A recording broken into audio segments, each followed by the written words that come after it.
I'd like to start out by asking a very bold and challenging question.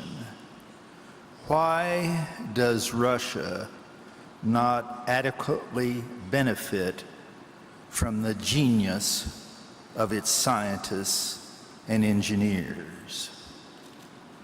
I want to briefly explore this question and give some tentative answers. But first, I wish to note that the definition of the topic of this session given by its organizers, in that definition of the topic I was sent, the following sentence is featured, quote, "The schism has been growing between the companies and the nations that have and have not reaped the fruit of the fourth industrial revolution." The reality is that Russia is one of those countries that definitely has not reaped the fruit of the fourth industrial revolution. Little Switzerland each year exports much more high technology products than Russia in dollar terms. The last time I checked, 3 to 4 times as much as Russia. Why? Why, with Russia, with its very large and very creative scientific and technical establishment, why does Russia do so poorly in benefiting economically from the products of that research? A key to answering this question, in my opinion, is seeing the difference between invention, изобретение, and innovation, innovaция. There's a difference. To invent something means that you have something on your laboratory bench that works and does something that's never been done before, or you have a process in your computer that works and does something that never has been done before. Congratulations, if you've done that, you're an inventor. However, to be an innovator means a lot more. It means taking that product or process and making a commercial success of it that benefits not only you, the person who did it, but the society in which you live. And the contradictory and strange fact is that Russians are excellent inventors and very poor innovators. Let me give you some examples. Russia received 2 Nobel Prizes for the invention of the laser. But today, there is no Russian company that is significant in the international laser market. Russians built working electric lights before Thomas Edison. In fact, Edison got the idea of such a light from a Russian, a man named Yakov. But Edison's companies then took over the market, and there were no competing Russian companies. Russians transmitted radio waves, Popov, transmitted radio waves before Marconi. But today, Russia is not significant in the international radio electronics market. Russians put the first artificial satellite into orbit, but today they have less than 1% of the international satellite telecommunications market.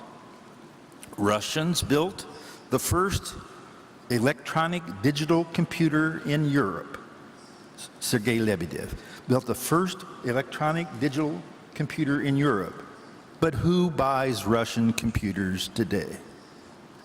And here's another example that is very little known. The petroleum industry in recent years has been revolutionized by hydraulic fracturing. We call it fracking. Almost no one remembers that Russians invented that process. I can show you journal articles in the early 1950s where Russians completely sketched out the fracking process, and yet they did nothing with it. And this list could go on and on. Why? And there's a tremendously important question here.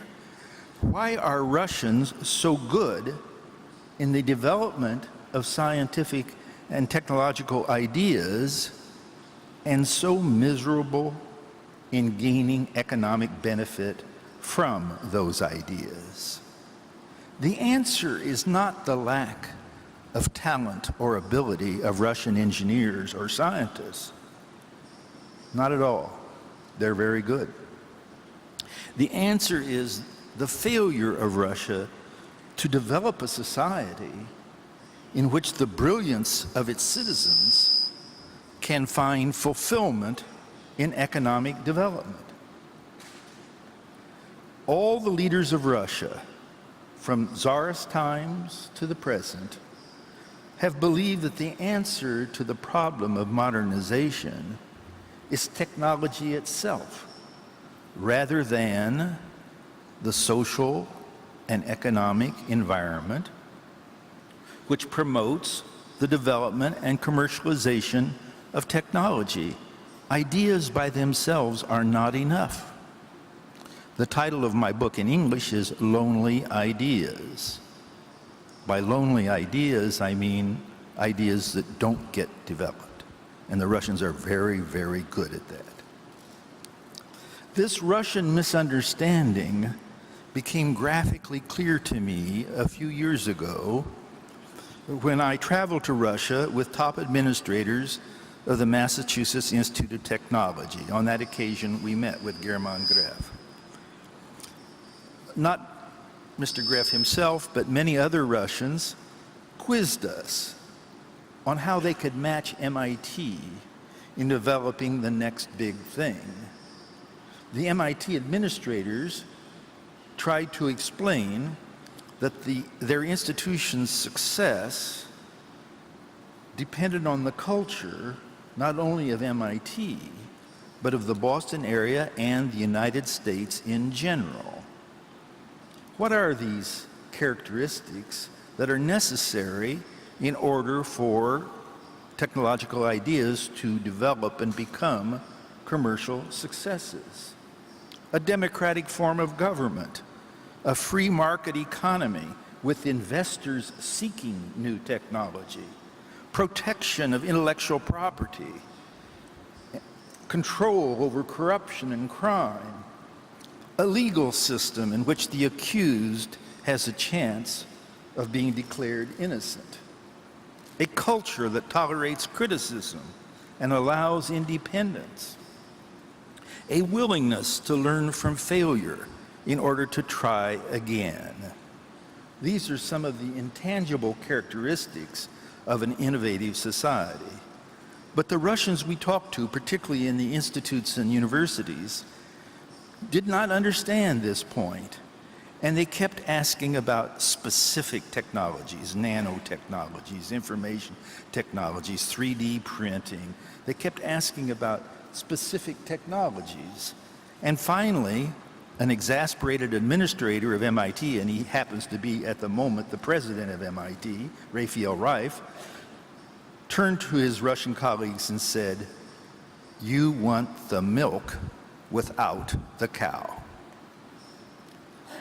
At the present moment, the leaders of Russia are trying to modernize. But unfortunately, like their Tsarist and Soviet predecessors, they try to separate technology from socio-political systems.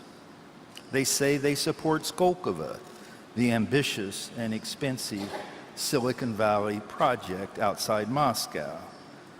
But at the same time, and it's sad to say this, but I have to say it, at the same time, they prohibit demonstrations, They suppress political opponents and entrepreneurs who gain enough power that they might challenge them.